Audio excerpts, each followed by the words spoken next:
Happy Friday, my friend. It's Pat Sloan here, and it is Scrapalicious Day. And I got out all these crumb blocks because I've been dying to count them.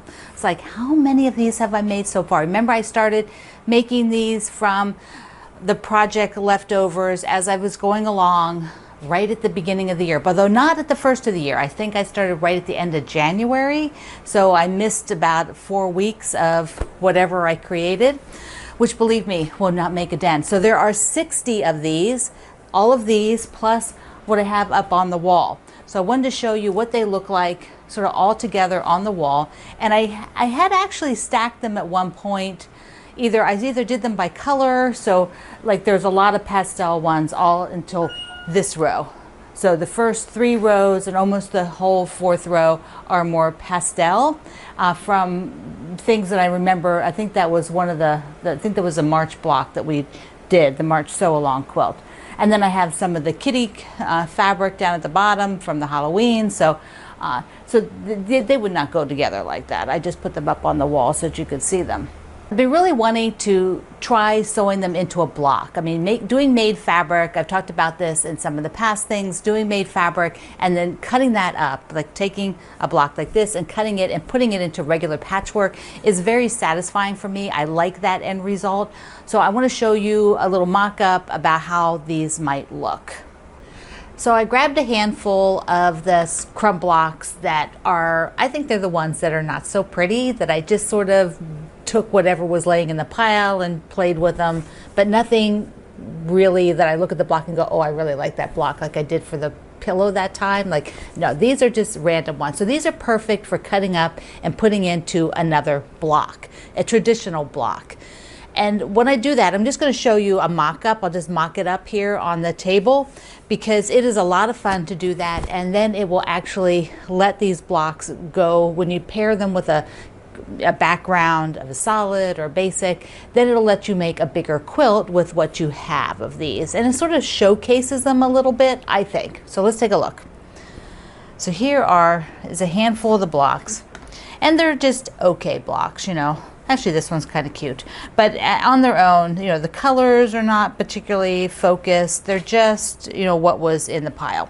So the first thing you could do, which I think would be very cool, is you just make big half square triangles. Whatever size you end up with, I'm like thinking these might end up as like 6-inch half square triangles, something like that, so I can mock it up here on a blossom fabric. So these would be the background to this. And then once you have these big half square triangles, then you could take those blocks, maybe they end up as 6-inch blocks, and you can make other designs with them. Like, you know, you could do rows like this, you could turn them and flip them, you could do all kinds of things with them. And in order to do that, I would take all of these blocks and find the smallest one. So basically, like that one's pretty small on top. You know, I kind of stack them up, see who's the smallest guy. That one's much smaller. No, he's not. That was visually. Okay, so this guy, here we go. This guy is smaller than everybody else. You can just see, I'll put him on top of this one to see what the difference is. There we go, you can see it here. See how much smaller this one is than this? Now he's a little bit bigger than the rest, so I can do one of two things. Either not use this block and find one that is a bit bigger, or I can just add a strip to him, like I would probably add it on this side. Add a strip to get him up to about the same size, because you want all of these to be trimmed to the same size. And I'll grab my ruler. And so like this guy here is about 9.5. I would get him to 9.5. I would have to add more down to get 10. But because 10, he's the biggest, I know that nothing else is going to be 10. Now he is like 8.5 by 9.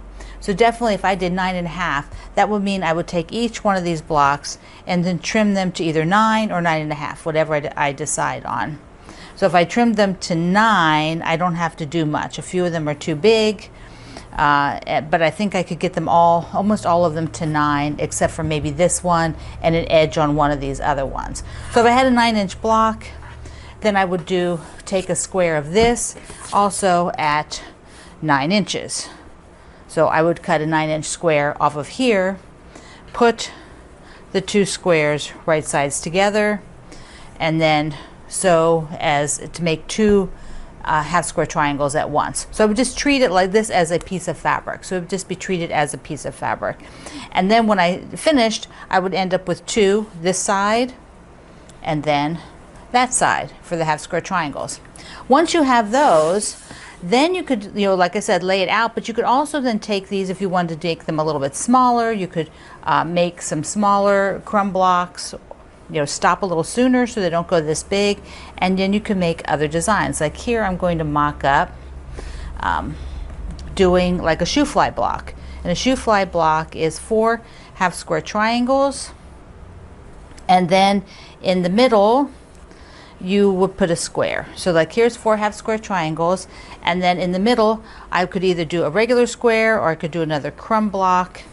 If you make these sashing pieces, you can make them as wide as you wanted. So like if this crumb block here was something like 3 inches, or like he's almost 4 inches, then this would be 4 inches, this would be 4 inches. You know, you would do these 4 sashings as 4 inches. And then you have this nice big chunky block with a background that's going to be the same in all of them, and then the crumb blocks building out the shoe fly. So that is a couple of ways that I'm thinking about using these eventually, because there are quite a few of them and I want to get my money's worth out of doing this. Now I think I might go ahead and I was showing those on the aqua blossom fabric, but I think I might put it on ones with the black dots.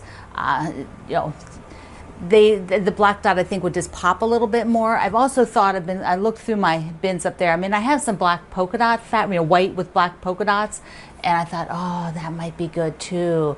I don't know if I have enough of it. I like to use up what I have for these. I like to use up what I have. Okay, this is the last one I did, which I think was really fun because I had a bunch of these strips that were basically the same width. So I put them together and then sewed sort of units, you know, long strips of them. And then once I got to a certain size, I would stop and make another one, and then added just, you know, strips in between, skinnier strips in between. And then I have another one of those going on. Okay, I talked about my UFO list.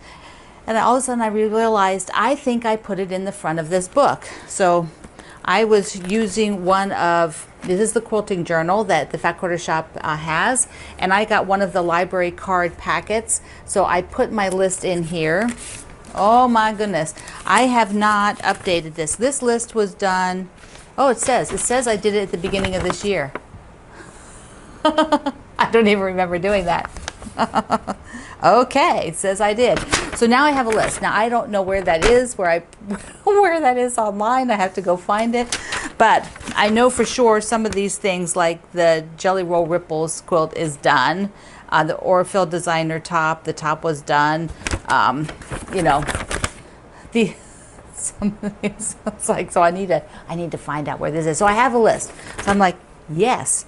So that was, at the time, it said December 19th, I had 68 projects on this list, which were things that needed binding, tops, and things in progress. The things in progress were 22 at that time. I think a lot of those are still on that list. So 22 is not as bad as I was expecting. Tops that need quilted definitely went down. I think I had about 36 of those.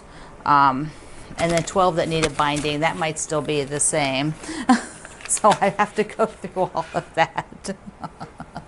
Oh well, this is what happens when you make a list. I do love a list. I love a list, any kind of list. I am a big list maker. Are you a list maker? Tell me in the comments below if you are a list maker. All right, last thing I want to do is look at the Sew Sampler box that came in. The Fat Quarter Shop did the reveal, so I want to look at mine. I can't wait. So most of the items in the Sew Sampler subscription boxes you can get online, and down below in the description box I have a link to everything, and also at my website today is a link. If you are getting the email, you'll see that there. So it always has a theme. So let's see what the theme is. Da-da-da. That's the fun part. I love a good theme, you know, I love a good theme. So the theme is cute as a button. Yes, I love buttons. So this is the August box. You subscribe to these. There is always a coupon, And so there's 25% off Notions by Lori Holt as the coupon, so that would be really good. So you can pick up some things if you are a subscription. That's always worth it. That, you know, sometimes it's fabric, it's books, you just never know. So there's always a fabric element in here and an exclusive pattern that just comes with the box. There's some notions. They give you a little booklet that tells you what you're receiving. So that is so wonderful. So of course it says cute as a button, right? You gotta have some buttons, gotta have some buttons. These are really nice ones. I'm gonna show you there. They are sort of nice muted colors and all different sizes. So I love that part. And they're really cute on the edge. You can see, let me get one. See on that yellow one? See the edges that has like a little decoration? That's darling. So what else? We'll look at all the notions first. So here's a slap and wrap peels for spools, cones, and roll huggers. So that'd be like jelly rolls, I guess. It would be to go around the jelly roll. Wrap the spool and thread cones to avoid tangles. Keep stabilizers interfacings neat. Roll on cork and vinyl. So there's a set of them. There's 3 of them. And they're the things that bend. So it's got, you know, it's in the packaging. But here, let's just open it real quick. We'll pull one out. It's kind of like those things you put on the wrist. I know people actually make like bags with some of them. So here you go. So it's going to, whoops, to bend the other way. Yeah. So it goes straight. It only bends one way, and then it goes around your spool, your big cones. That's awesome. Very useful. Then we got a cute little container. I don't know if I can get that open. It is. If I can get it easily. That is, looks like, I know that has to fit. There we go. I love this color, and it's. Whoops. There we go. Oops. How does that work? What is it, to put the buttons? It's a trinket container. Okay. So it's actually got 2 levels in it. So you have a top level, which is the lid is on, right? And then you have an inner level. That's super cute. Alrighty. And then we get a jelly roll of the new stitch fabric. So that is so sweet. Very retro looking, but with fresher colors. And then there's a pattern for it. Using it, and usually have to buy a background, and this will make a 40 by 46. Alrighty, that is so nice. Oh, this is another way to use this. On your triangles on a roll, those, if you buy these will go around it to hold them. Very cool. Okay, my friend. That is the Sew Sampler for August, and I'm excited about these. There's always something. Like I wonder if these would even work around cords. I'm going to try it around cords because they are always getting so, I don't like really big, thick, you know, like if you've got your ironing or my fan, my floor fan, to put that around the cord to wrap it up. That might work really cool. Links are below. You can go to my website. I hope you take some of your crumb blocks and try making a block with it. I'm going to probably make up 1 or 2, and I'll show you that along the way. And I am going to review my UFO list. I gotta find the original. I don't know where that is. All right, my friend, I love you. Mwah. See you online.